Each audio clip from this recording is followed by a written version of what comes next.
This channel does not promote any violent, harmful, or illegal activities. All content provided by this channel is meant for an educational purpose only. তো বারবার জেলা committee 2 থেকে 3 বার পর পর বৈঠক ডাকা হলো, কিন্তু কোর কমিটি বৈঠক যেটা প্রতি মাসে হওয়ার কথা সেটা তো হচ্ছে না। দেখুন, এই প্রশ্ন আমারও আছে। আপনি যে প্রশ্ন আমার কাছে করছেন, এই প্রশ্নটা আমারও। আমি বারবার জেলা কমিটির কাছে আবেদন রেখেছি যে কোর কমিটির মিটিং করার জন্য, কোর কমিটির বৈঠক বসার জন্য। আপনাদের জানা আছে, আপনারা ছিলেন 12ই ডিসেম্বর সম্ভবত রামপুরহাটে লাস্ট কোর কমিটি মিটিং হয়েছে। যদিও কোর কমিটি মিটিং প্রত্যেক মাসে 2 বার করে করার কথা ছিল, এবং সেটা sub division wise, Rampurhat, Bolpur, Suri 3টে সাব ডিভিশন ঘুরে ঘুরে মিটিংটা হতো। বোলপুরে হয়েছিল প্রথম কোর কমিটির বৈঠক, তারপর রামপুরহাটে হলো। জানি না কি কারণে সিউড়িতে আর কোর কমিটি মিটিং বৈঠক বসলো না। সর্বত কোর কমিটি মিটিং ডাকা দরকার, সেটা আমাদের রাজ্যের মাননীয় মুখ্যমন্ত্রী মাননীয় মমতা বন্দ্যোপাধ্যায়, তিনি আমার দলনেত্রী, তিনি বাংলার মা।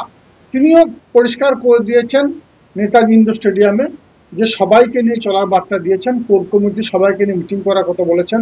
আমাদের যুবরাজ অভিষেক বন্দ্যোপাধ্যায় তিনিও বারবার ক্লিয়ার করে দিয়েছেন। তার সত্ত্বেও কেন জানি না কোর কমিটি মিটিং বসছে না।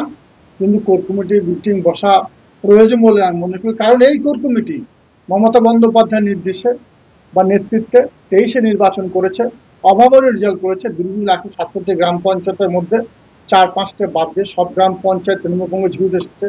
52টা জেলা পরিষদের মধ্যে 51টা তৃণমূল কংগ্রেস ঝুঁতে এসেছে। 19টা পঞ্চায়েত সমিতি তৃণমূল কংগ্রেস ঝুঁতে এসেছে। এই কোর কমিটির নেতৃত্বেই নির্বাচন হয়েছে। তারপরে 24-এ নির্বাচনে বোলপুর লোকসভা কেন্দ্রের প্রার্থী অসিত মাল, তিনি 3 লক্ষেরও বেশি ভোটের ব্যবধানে জয়যুক্ত হয়েছেন। সিউড়ি লোকসভা কেন্দ্রে শতাব্দী রায়, সেও 2 লক্ষ ভোটের বেশি ব্যবধানে জয়যুক্ত হয়েছে। সর্বতই কোর কমিটি মাথায় জননেত্রী মমতা বন্দ্যোপাধ্যায় ছিলেন, তিনি এখনো আছেন। তার নেতৃত্বে আমরা সকলে মিলিতভাবে সংঘবদ্ধভাবে আলাপ আলোচনা সাপেক্ষে 23-24-এ নির্বাচন করেছি। সর্বতই আমার মনে হয় আমার কোর কমিটির মিটিং ডাকা উচিত। কেন ডাকছেন না, কি জন্য হচ্ছে না, আমি রাজ্য নেতৃত্বকে জানাবো। আপনাদের মাধ্যমে আমরা যেহেতু প্রশ্ন করছি, উত্তর দিতে বাধ্য, কিন্তু রাজ্য নেতৃত্বকে জানাবো যে কোর কমিটি কেন হচ্ছে না, কোর কমিটি হওয়া প্রয়োজন। জেলা কমিটি যে মিটিং সেখানে উপস্থিত হয়েছে, এই প্রস্তাব করবে নাকি? জেলা কমিটি মিটিং এরপর বিগত 2 বার হয়েছে, আমি কিন্তু যাইনি। আমি বারবার যেটা দাবি রেখেছি, যেহেতু জননেত্রী মমতা বন্দ্যোপাধ্যায় আমার কোর কমিটির সদস্য করেছেন বা কোর কমিটির সদস্য রেখেছেন, স্বভাবতই প্রথম কোর কমিটি মিটিং হওয়া প্রয়োজন।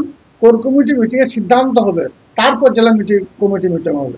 কিন্তু সেটা না হয়ে প্রথম জেলা কমিটি মিটিং, তারপর কোর কমিটি মিটিং সম্বন্ধে যখন আমি সওয়াল তুলছি, প্রশ্ন তুলছি, কোনো উত্তর আমি পাচ্ছি না।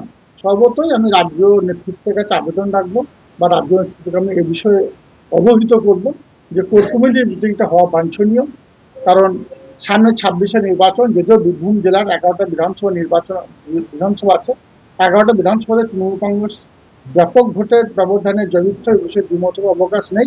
কিন্তু তবুও 24-23-এ নির্বাচন যারা করেছে তাদেরকে গুরুত্ব দেওয়া উচিত, তাদেরকে সম্মান দেওয়া উচিত, এবং তারা যে যে বিধানসভাগুলোতে ভোট করেছে সেই সব বিধানসভাগুলো পুরো দায়িত্ব নিয়ে সেই সব বিধানসভাগুলো তারা পার্টির মিটিং মিছিল বা দলীয় যে কর্মসূচিগুলো আছে সেই কর্মসূচি করা উচিত বলে মনে করি। তার জন্য কোর কমিটি মিটিং হওয়া একান্ত বাঞ্ছনীয়, একান্ত প্রয়োজন আছে। মুখ্যমন্ত্রীর নির্দেশ কি মানা হচ্ছে না? আমি মনে করি ব্যক্তিগতভাবে আমাদের দলনেত্রীর নির্দেশ বা অভিষেক বন্দ্যোপাধ্যায়ের নির্দেশ বীরভূম জেলায় মানা হচ্ছে না।